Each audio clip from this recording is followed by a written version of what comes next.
On October 16th, 1793, in the Place de la Revolution inside of Paris, the distraught and devastated former Queen of France was dragged to the guillotine for her execution. It was in this exact location that her husband, King Louis XVI, had also been executed just months before, and the same blade was used for both of their executions. Marie Antoinette and Louis XVI was seen as very out of touch to the needs of the French people. But despite the brutal revolution breaking out, no one would have ever imagined that the king and queen would be executed by their own people. After their executions, the pair were both buried inside the Madeleine Cemetery nearby, in rather quickly dug graves, and later their remains would be exhumed and moved elsewhere. There was less of the king to find than the queen, as some hair remained on her skull, and also her stockings that had been forced to wear were discovered in the grave. Today there is a chapel constructed over where the king and queen had been buried after they had been guillotined, and the Expiatory Chapel is dedicated to them. But in recent years, shockingly, the remains of many other victims of the guillotine have been found in and around this memorial chapel, and especially in the walls of the chapel. But what happened with this shocking discovery? The Expiatory Chapel was designed in 1816 and was constructed on the grounds of the former Madeleine Cemetery, and specifically where the king and queen had been buried. A huge amount of money was spent building the chapel, and it was built as a place to consecrate the mortal remains of the executed king and queen, and some claimed that this would one day be the final resting place of Louis XVI and Marie Antoinette, close to where they were buried, to begin with. But the Madeleine Cemetery, where this was built, was one of the 4 cemeteries inside of Paris, used to dispose of the corpses and remains of those who were executed during the French Revolution. It had been used for some time as a burial site, and it was closed in the March of 1794, and was said to have been too full with the aftermath of the Reign of Terror.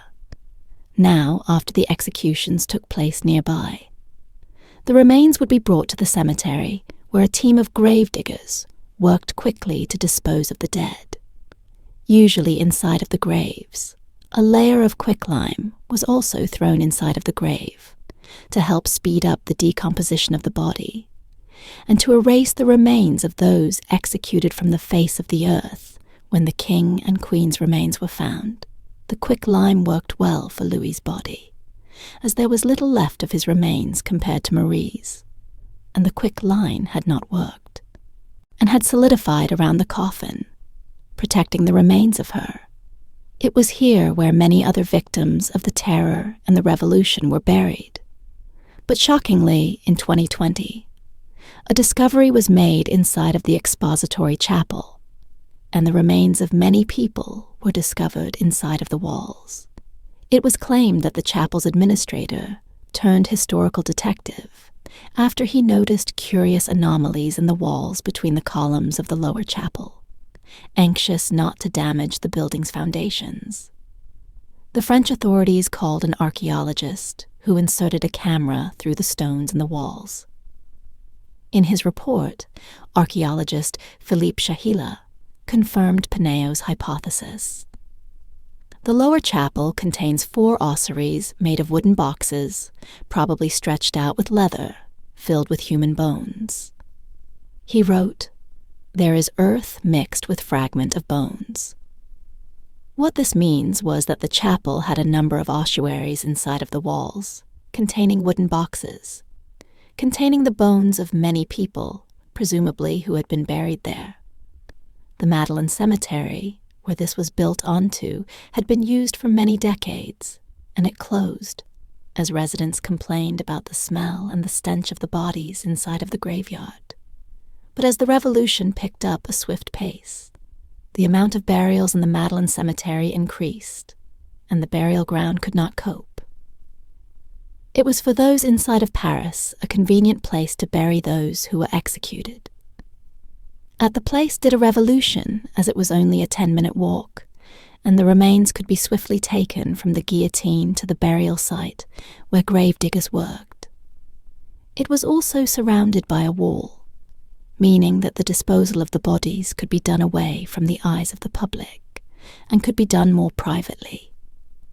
There were many buried here, including Madame de Barry, mistress to the king, and over 600 Swiss Guard soldiers who were killed defending the royal family in the Tuileries Palace during the insurrection. In the August of 1792, there were also more than 1,000 prisoners buried here in the September massacre, as well as Marie Antoinette's closest friend, Princess de Lamballe, and many other, including Charlotte Corday. It became a place where it was associated with the deaths of those who were monarchists or against the revolution. But who did the bones inside of the chapel belong to? It's likely that it was the remains of those mentioned earlier, and those who had been buried and then dug up in the region when the construction of the chapel took place. Foundations were probably dug, and if the builders came across the bones, then they probably removed these and placed them in boxes ready to be buried elsewhere. However, there was a problem, as the Madeleine Cemetery was actually fully cleared in 1844. All of the remaining bones inside of the grounds were moved to the West Ossuary, but then after this closed, they were then moved to the catacombs of Paris. It's not known for sure who the bones inside of the chapel wall belong to. They may in fact be the bones of high-ranking members of the French aristocracy or nobility who was saved for some reason, or they may have belonged to the soldiers who defended the royal family a number of times. They could also have belonged to people who were buried before the revolution. But what is fascinating is that these bones were rescued for some reason, and they were specifically interred inside of the walls. This was no mistake, and it was done for a reason. So maybe these bones are of someone noble.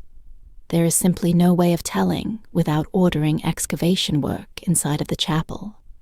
And then they could be dated, and the bones could be subjected to thorough investigations, but they would still not, of course, offer a definitive answer as to who they belong to. When the chapel was created, Louis XVIII ordered that no earth saturated with victims of the revolution be moved from the place for the building of the chapel.